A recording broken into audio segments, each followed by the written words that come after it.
갈라디아 3장입니다. 1절. 2장 마지막에서 바울은 그리스도의 십자가 죽음을 통해서만 주어지는 의로움이 율법을 통해서도 주어진다면 십자가가 헛되다고 결론 내렸습니다.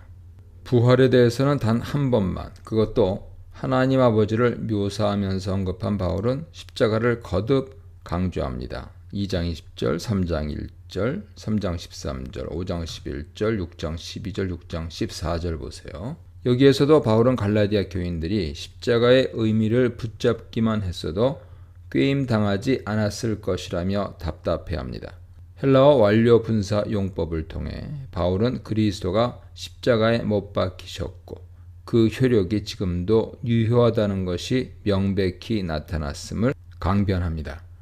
갈라디아서에서 십자가 죽음은 우리를 향하신 그리스도의 대속 의미를 넘어서 율법의 기능에 대한 중요한 계시를 전해주는 도구입니다. 즉 십자가를 보면 율법의 진정한 기능을 알 수 있다는 것이죠. 할례와 율법은 하나님 백성의 자격과 아무 연관이 없다는 것이 바울의 가장 중요한 논점인 만큼 바울은 여러 증거들을 통해 본격적으로 이를 뒷받침합니다. 2절, 5절입니다. 바울이 자신의 주장을 뒷받침하기 위해 가장 먼저 언급하는 증거는 갈라디아 교인들의 성령에 대한 경험입니다. 구약 성경은 성령의 임재가 마지막 때에 하나님 백성에게 실현될 중요한 종말의 약속이라는 점을 강조합니다. 요엘 2장 28절이야, 에스겔 36장 27절, 예레미야 31장 31절 이하 보세요. 갈라디아에서 바울도 아브라함의 자손이 받을 복을 말하면서 그것을 성령의 약속과 동일시합니다. 2절에서 바울은 그들이 예수 그리스도에 관한 복음을 듣고 그것을 믿었을 때 성령을 받았음을 전제하고 있습니다.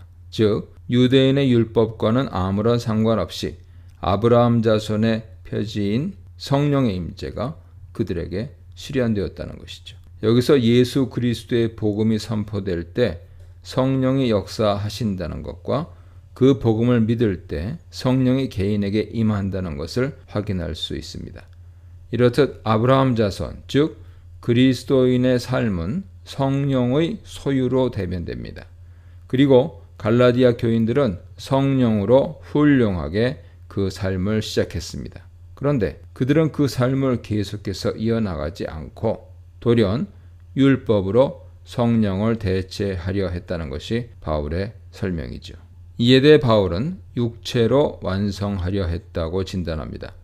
육체로 번역된 헬라어 사락스는 하나님 없는 이 세대, 이 세상과 그 속에 속한 인간의 모든 활동과 죄악된 본성을 통칭하는 말입니다. 놀랍게도 바울은 율법을 사락스의 한 요소로 평가한 것이죠. 3절에서 바울이 사용한 시작하다와 완성하다 두 동사가 동시에 사용되는 빌립보서 1장 6절에서 바울은 너희 안에서 착한 일을 시작하시니가 그리스도 예수의 날까지 이루실 줄을 우리가 확신한다고 말합니다. 즉 하나님께서 성령으로 시작하신 일을 성령으로 완성하신다는 말입니다. 성령은 지금 여기에 임한 다음 세대의 하나님 나라를 대표하죠. 이 악한 세대에서 건짐을 받고 다음 세대 하나님 나라에 속하게 되었으면 계속해서 그 나라의 삶의 원리인 성령 가운데 머물라는 것입니다.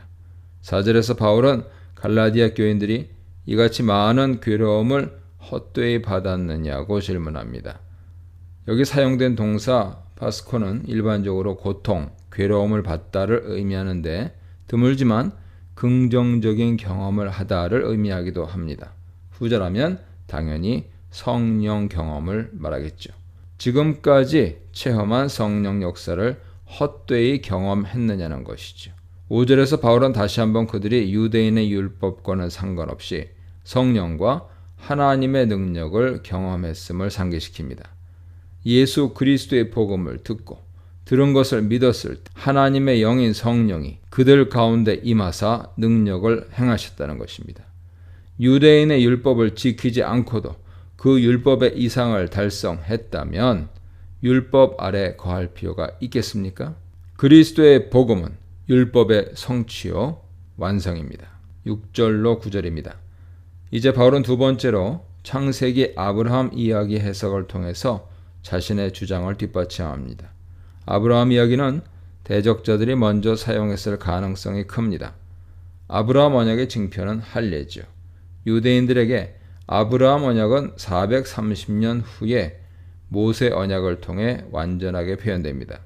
두 언약은 하나의 언약인 셈이죠. 심지어 유대인들은 이는 아브라함이 내 말을 순종하고 내 명령과 내 계명과 내 율례와 내 법도를 지켰습니다. 창세기 26장 5절 9절에 근거하여 아브라함도 미리 율법을 지켰다고 믿었습니다.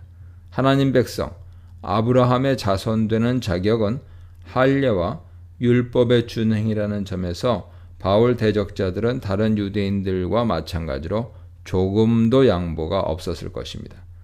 또는 어떤 점에서 아브라함은 원래 이방인이었으나 하나님의 부름을 받고 율법과 할례를 행한 본보기로 여겨질 수 있습니다. 대적자들의 논리는 이럽니다. 아브라함은 창세기 15장에서 하나님을 믿고 17장에서 할례를 행했으며 26장에서 율법을 행했다. 갈라디아 교인들도 하나님을 믿었으니 이제 할례와 율법을 행할 차례다라고 말이죠. 매우 성경적으로 보이는 이들의 논리를 바울은 어떻게 반박했을까요?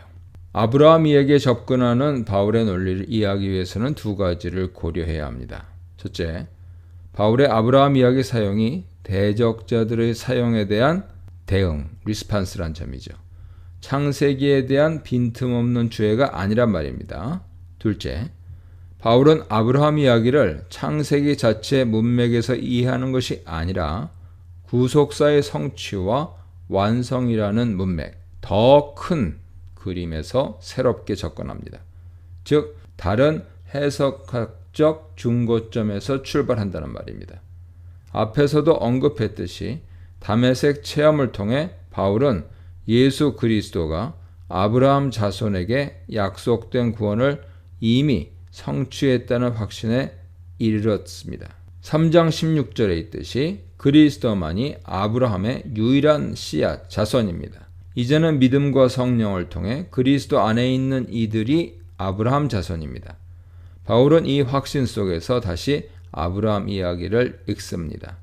예수 그리스도가 구약, 율법, 이스라엘 역사의 성취와 완성이라는 구속사적 사실 속에서 보면 아브라함 이야기의 가장 중요한 부분은 할례가 아닙니다. 아브라함 이야기의 핵심은 믿음이 됩니다.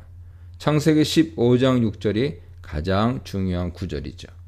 아브라함도 믿음을 통해 의롭다함 받았고 믿음으로 말미암은 자들이 아브라함의 자손들입니다. 그렇기 때문에 바울 주장은 창세기에 대한 객관적인 주해 결과가 아닙니다. 창세기 15장 6절이 아브라함 이야기에서 가장 중요한 부분이 아니라 창세기 17장의 할례나 22장의 이삭 번제 사건이 더 중요한 부분일 수 있다는 대적자들의 예상 가능한 공격을 반박하지 않습니다. 바울 주장은 예수가 과연 아브라함 이야기와 구약의 성취일 때만 참인 주장입니다. 예수라는 존재가 바울의 성경 해석학을 완전히 바꿔놓은 것이죠. 문제의 핵심은 예수가 과연 누구냐는 문제입니다. 우리가 그를 구약과 구속사의 성취자로 받을 것이냐의 문제입니다. 과연 예수가 그러한 분이라면 아브라함의 자손은 예수 그리고 하나님에 대한 믿음이 있는 자죠. 유대인과 이방인이 차별 없이 예수에 대한 믿음을 통해서 의로움을 얻는다는 것이 곧 복음입니다. 그리고 갈라디아 교인들이 그 복음의 열매입니다. 갈라디아 교인들은 이방인이 네 안에서 복을 받으리라 라고 하나님이 아브라함에게 미리 전하신 복음이 성취되었다는 증거입니다. 그러므로 유대인이든 이방인이든 믿음이 있는 자들은 아브라함과 함께 그의 복에 참여합니다. 아브라함 안에 있는 그의 유일한 자손 예수 그리스도가 아브라함의 복에 먼저 참여하고 이제 우리가 그리스도 안에서 그 복에 참여하는 구속사의 놀라운 전개를 암시하는 구절이죠. 이 문단에서는 십자가를 훼손하는 다른 복음, 성령 역사를 훼손하는 다른 복음, 아브라함의 믿음을 훼손하는 다른 복음에 대해 묵상해 보시기 바랍니다.